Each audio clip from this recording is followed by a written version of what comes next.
Leading energy expert Bruce Mountain said this morning that the modelling commissioned by Labor was, quote, not worth the paper it was written on. Joining me now to discuss this, Director of Energy Research at the Centre for Independent Studies, Aidan Morrison.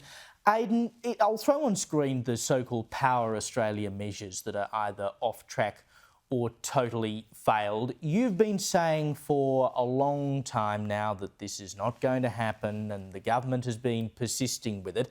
But it seems that they're so close. They're so close to realising they can't meet the targets they've made because, of course, they've pulled them off the website, and yet they still keep carrying on as though this is the way to go. It's just incredible. They've painted themselves into a corner here.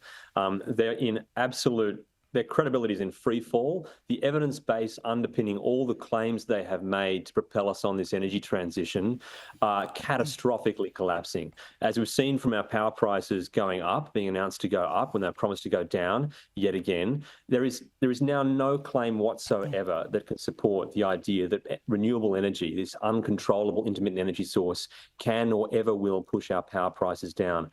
So seeing them start to kind of cover their tracks is actually frankly amusing. Because those tracks, they actually show us that modelling. The other things that it says are not just that we should have $275 off our bills, but in the same table, it actually says we're going to hit 82% renewable energy by 2030. Now, that is also plainly not worth the paper that it's written on. And yet that is the absolute cornerstone, the foundation for the integrated system plan, the hallowed blueprint, which the government has used time and time again to say that we are on the cheapest path.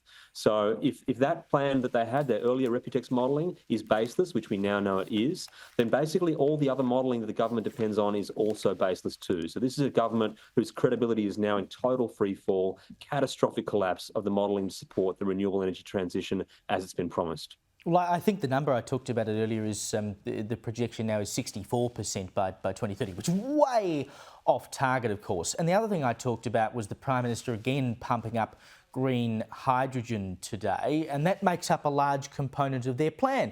But yet again, it's not happening. No one's getting in on it. Everyone's pulling out of it. Twiggy Forrest has pulled his projects. He's pulled the deal he was doing in the US. How can they keep saying this is going to happen? It's not.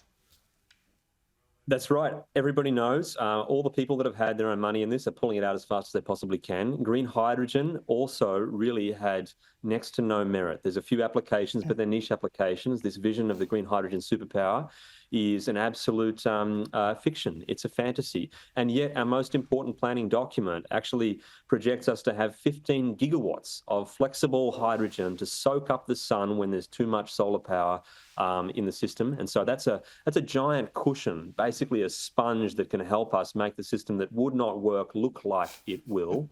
And so that's, along with a whole bunch of other hopeless crutches that are being steadily kicked out from under the integrated system plan.